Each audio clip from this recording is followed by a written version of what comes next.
Hello again from Fired Up. I'm your host for the show, Bob Irwin, broadcasting from Rigel Studios here in Las Vegas, Nevada. This show is about guns, related politics, and self-defense issues. Fired Up is on our website, firedupwithbobirwin.com, and on the American Guns and Glory Network. It's also on YouTube, and a new show is posted every Thursday at around 5 p.m. Pacific Time. Our audio feed is rebroadcast for radio listeners Saturdays at noon on the Nevada Talk Network. You can check out KELY1230.com for the station in your area. It's all over Nevada except Clark County. Working on that. Questions and comments, you can send an email to bob@firedupmail.com. Again, that's bob@firedupmail.com, or leave a message on my office recorder, which is 702-257-1060. That's 702-257-1060. If you leave contact information, I'll respond by email, text, or telephone. Our guest today will shortly give his own direct contact information. There are several hundred defensive uses of firearms every week in the United States, rarely truthfully covered by any mainstream media. We always present a few of those for our listeners' education. Most are good shooting, some are questionable, and sometimes they're just plain wrong, but all are educational for firearms owners. The individual incidents, everybody should be aware, are judged under local law. The advice here might not apply to listeners in different jurisdictions. And importantly here, especially with one story going today, stories are often paraphrased, I can say that, for clarity by translating from police jargon, lawyer speak, and the multitude of regional accents we have around the country into standard English. The incidents are always as reported, except the names are omitted. My guest today is California and Nevada attorney Donald J. Green. Don, if you would, a bit of your background for any new listeners. Of course. All right, well, Bob, for your listeners and viewers, my name is Don Green, and I'm an attorney here in Nevada, and I'm also licensed to practice in California.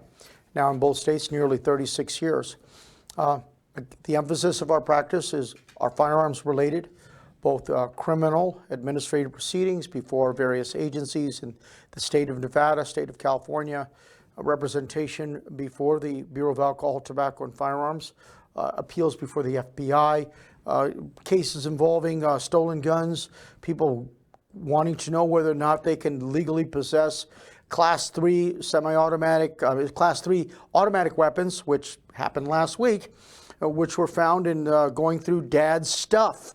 So anyway, if your listeners and viewers want to give me a call, again, you just go online to Donald J. Green, Gun Show Lawyer, and you'll see my website.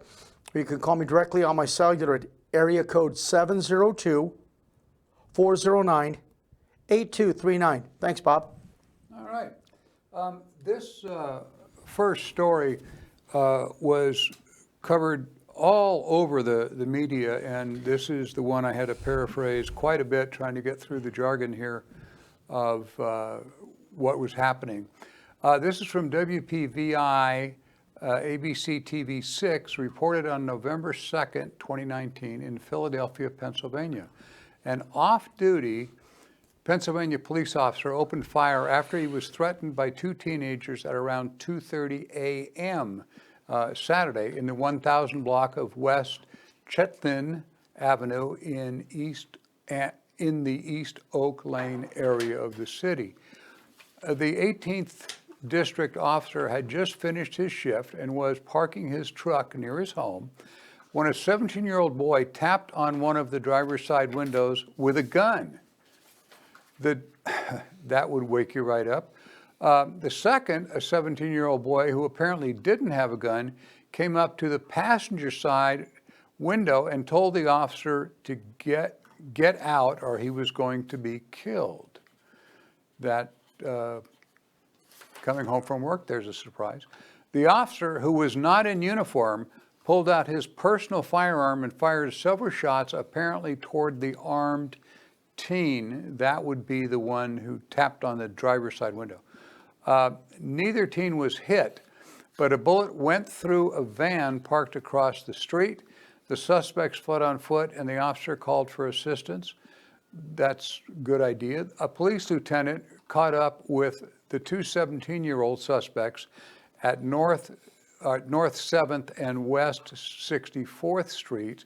One of the teams apparently was still able to flee, but an arriving police sergeant gave chase. After the foot chase, both teens were in custody. I realize this is a police case, but as they thought he was a civilian, this is why it's really appropriate for us. The phrase "tapped on the window" comment says the officer's window was closed. A bullet going through that would be quite inaccurate and really loud inside the officer's truck. Very disconcerting. If you've never accidentally had an AD in your car, you're in for a real treat. Anyway, fortunately, the bullet hit the parked car and did not hit any people. It went into the parked vehicle, but there was nobody inside. The street thugs picked the wrong victim. In most jurisdictions, this would likely be a good shoot for a civilian also. How about in Nevada or California, Mr. Green? Let's pick California first. I think there might be a problem for the police officer, the off-duty police officer, depending on the distance, because we don't know the distance from when he shot through the window towards the armed teen. Now, it's towards the armed teen. It's 2:30 a.m. At this particular area in Philadelphia. So one of the big things that you teach, and I emphasize in all my discussions with people, and when I'm a guest lecturer, both at the police academy and at gun shows or when I'm speaking to private groups, you have to look beyond your target. And I know this is going to happen in milliseconds. Most concealed weapons shootings, most of these close shootings, 3 seconds, 3 shots, 3 feet. We don't know the distance here, but as a trained police officer, this was all happening in milliseconds. And that's what his attorneys, if he gets charged, have to do, because we don't know who the victims are. Okay, was he the victim, or is he now the accused and they're the victims? You have to watch out for that. But I think that one thing here is that when you get the tap on the window, you just don't know. When you see a weapon, the answer is yeah. Is that a presentation of great bodily injury or death? The answer is yes. If you see the person with the gun, can you articulate that? Do you have to get out and get on 911 or get on YouTube and start filming it? The answer is no. So it's going to be the reasonable person standard. Would a reasonable person have thought that this was the thing to do at this particular moment? Not whether it was right or wrong, but whether it was reasonable for that person, now an off-duty police officer, to actually do this. Choice of weapons. We don't know, possibly a semi-auto. Most police officers in most jurisdictions carry semi-autos. What happens if you carry like a Taurus Judge?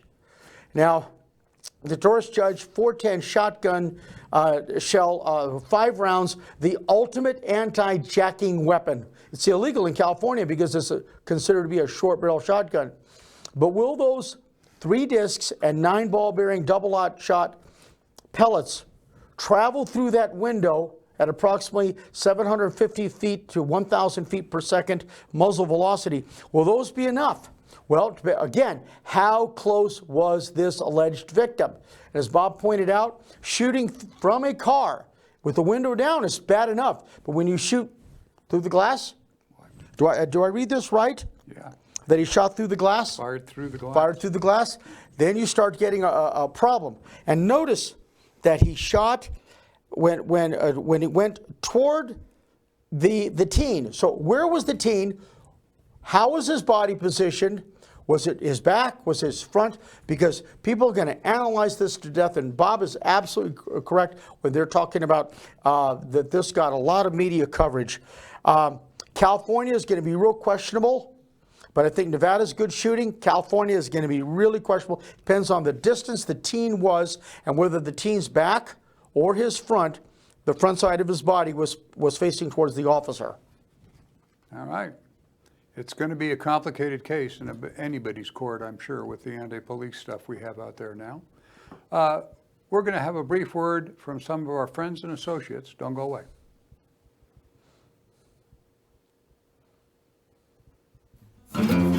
Freestyle Martial Arts, located at 5693 South Jones, right at the corner of Russell Road.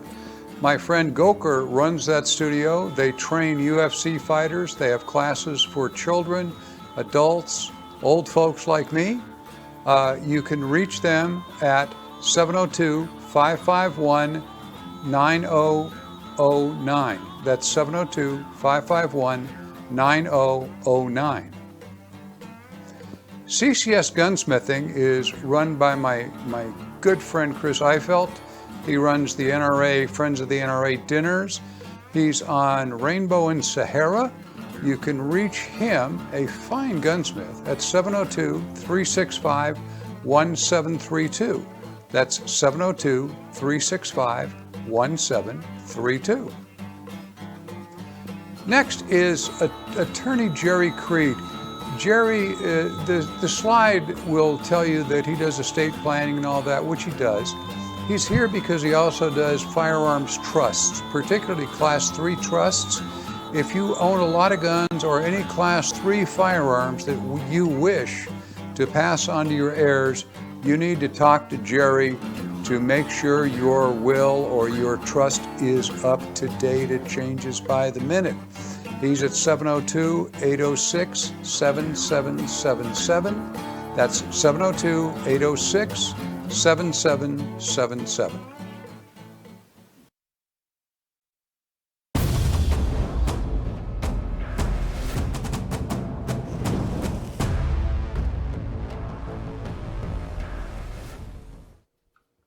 And we are back.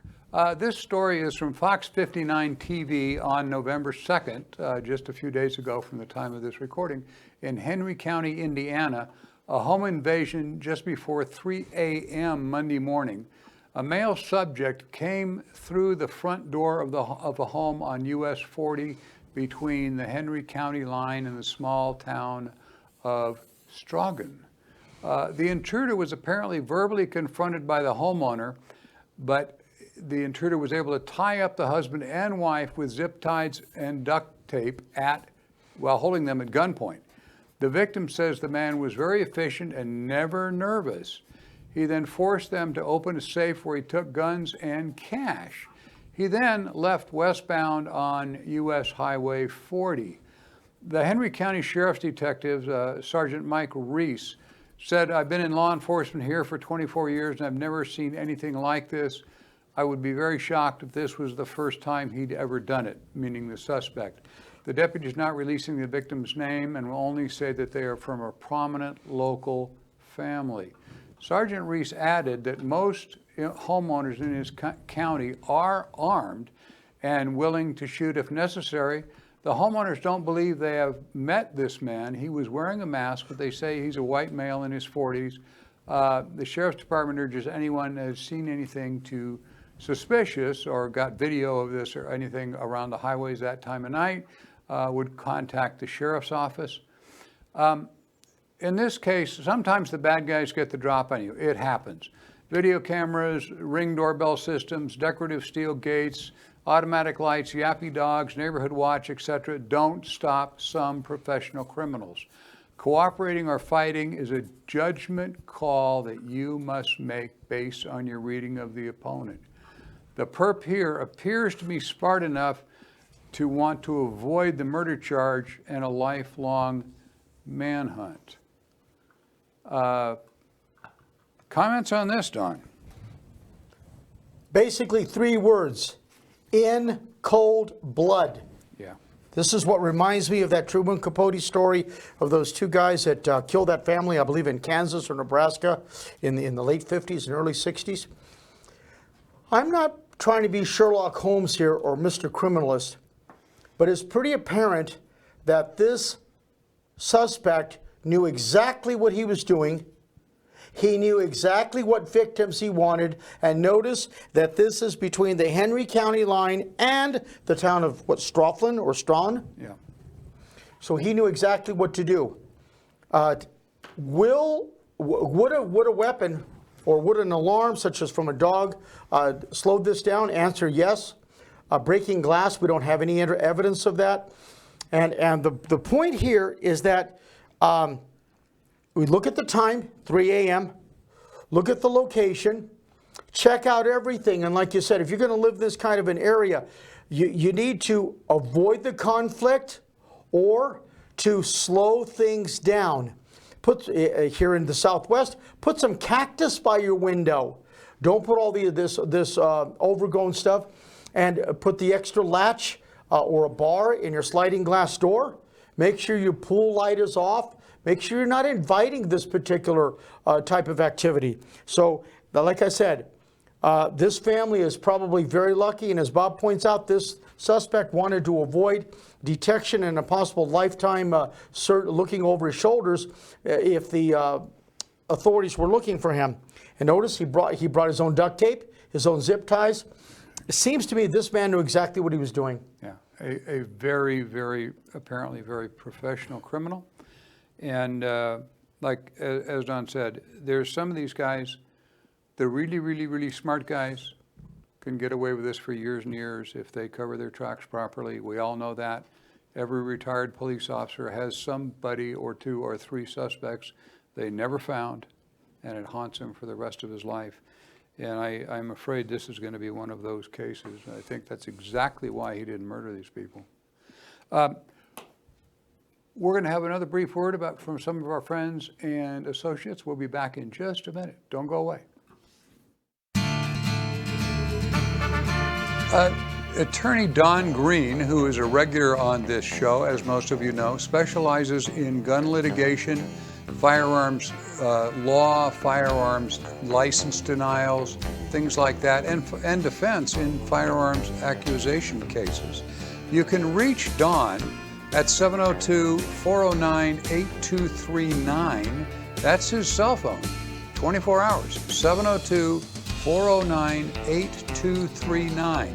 That's Don Green, attorney at law. And Maggie Mordaunt.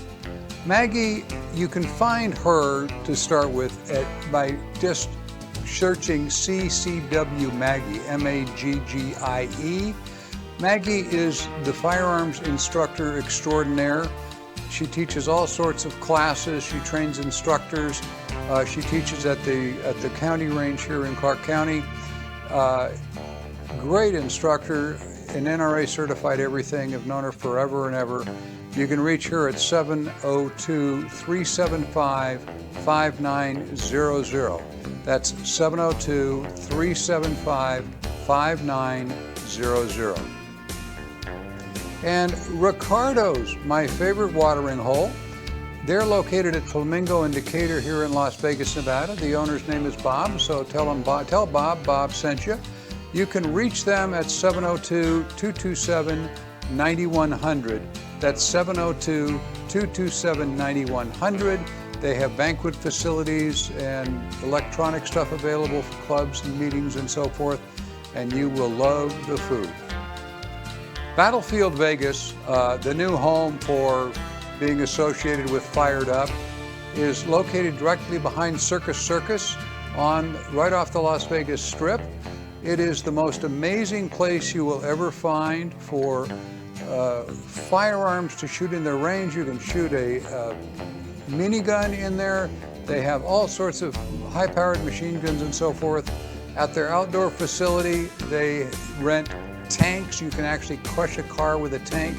I couldn't explain this place in the 30 seconds I've given myself here. You must try going by Battlefield Vegas. You will find them at battlefieldvegas.com.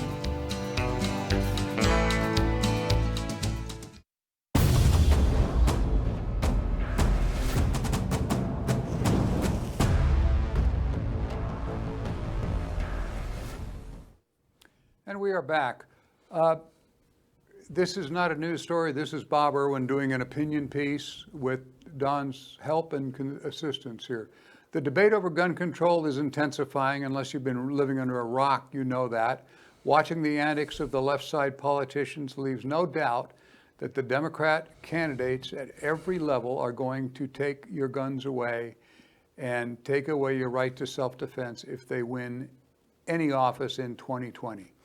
President Trump has taken every opportunity to reiterate the dangers of gun control laws that endanger the rights of law-abiding citizens and actually do nothing to stop criminals that cause harm in our communities. His belief that red flag laws can be effective without harming legal gun owners remains a questionable thing. Law enforcement seizure of firearms based on a citizen complaint remains the core issue of this whole thing. I would advocate a 7-day deadline to return any wrongfully taken firearms. That would seem to be an appropriate requirement if this type of law passes. We all understand that any law can be misused. So when a red flag law is intentionally and fraudulently applied, the initiating party should be subject to criminal penalties. Anyone who wants truly insane people possessing firearms, no one wants truly insane people possessing or assessing firearms. Adding those adjudicated mentally ill to the database of prohibited persons might be acceptable with safeguards in place, giving the affected individual the right to mental health services if he wants them, attorney representation, and a judicial review of his case. Here we go, Mr. Green.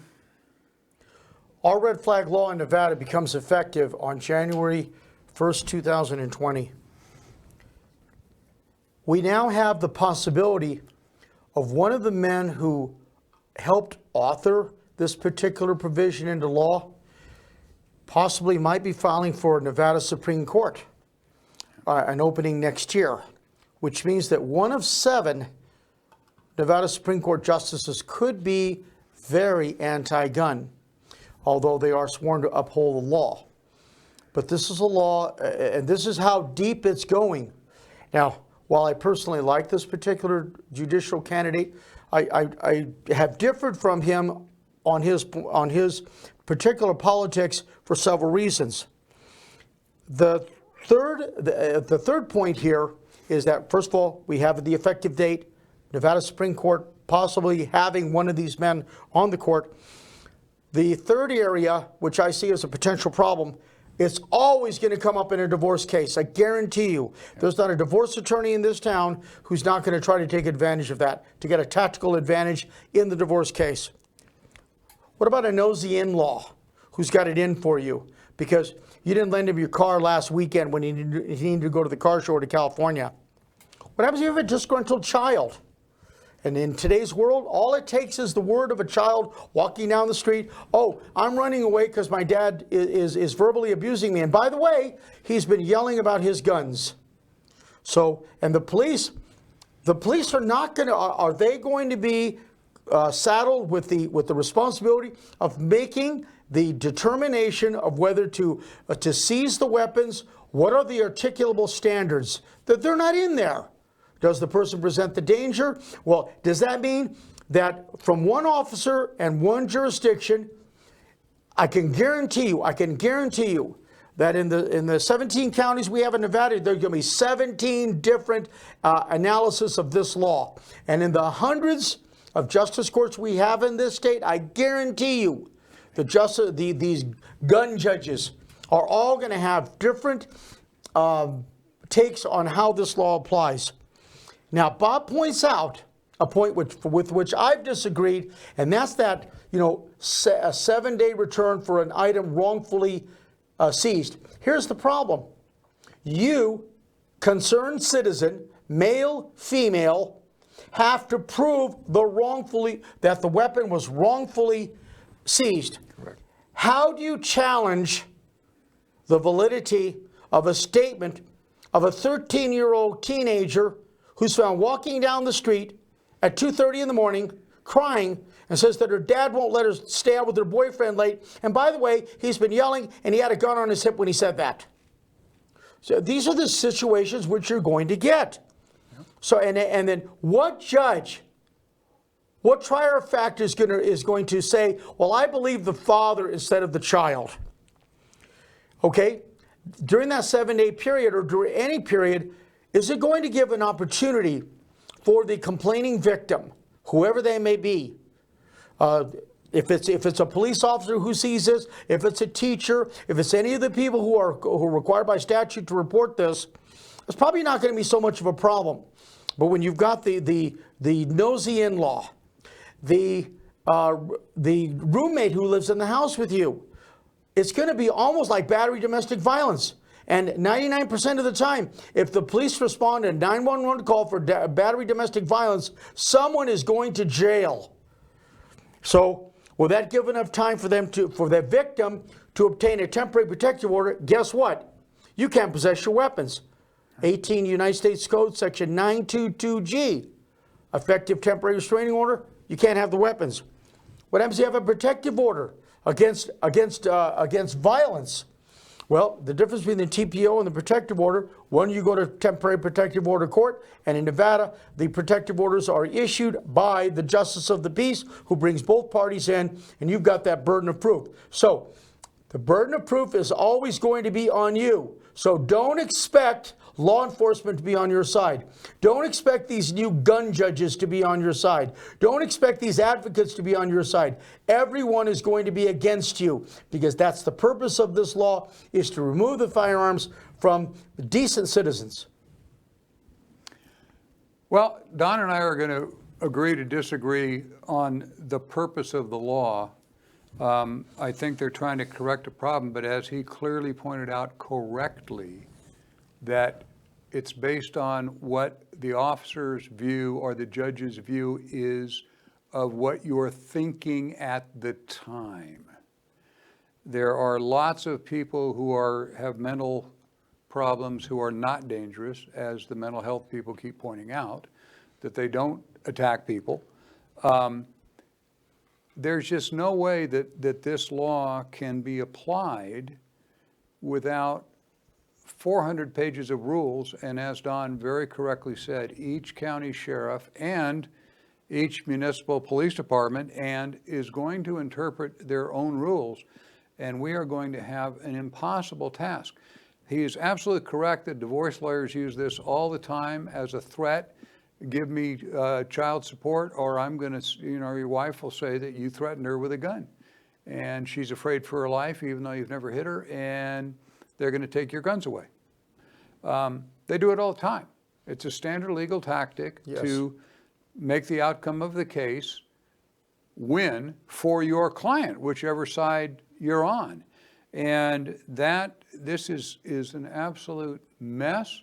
We were talking during the break, looking at this outline, that probably we should take part of this issue each show, so we can get into the details of that particular problem, because what's looking on this outline is impossible to cover if we spent a whole hour show doing it.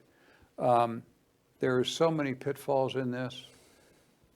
As I said, nobody wants really, truly insane people having firearms, but how do you determine that? And the officer at the scene, is he going to err on the side of safety? Yes. Is the judge they have on the phone going to err on the side of safety? Yes, they have to. How do we know what people are thinking? Who's dangerous? They weren't dangerous last week. When we were debating the background check thing a couple of shows ago, we ran into that. Well, you got a background check. How often do you need one? Every time. People change, Every or time. do you need to redo it every year or every 6 months or every, Background check every time you buy a firearm. People change. They have events in their life that change their attitudes, and they change from being safe to not being safe, and the other way around frequently. Anyway, we're done for today. You can view our recent shows at firedupwithboberwin.com. It has several dozen episodes. Please patronize our friends and supporters that were listed during those brief commercial things. We'll be back next Thursday on our website, firedupwithboberwin.com, on YouTube at the American Guns and Glory Network, and numerous other websites, television stations, and radio stations. When watching on any media, just click subscribe, and new shows will be sent to your computer or phone automatically. Please forward these broadcasts to your friends. You can do that if you know how to work computers, where I don't. Our logo merchandise, hats and so books and shirts and so forth are available for sale at Battlefield Las Vegas, located just behind Circus Circus on the Strip. Stop by when you get a chance. It's an amazing place. And remember, the audio portion is repeated on Nevada Talk Network all across Nevada on Saturdays at noon. KELY1230.com for a station in your area. Thank you for supporting Fired Up.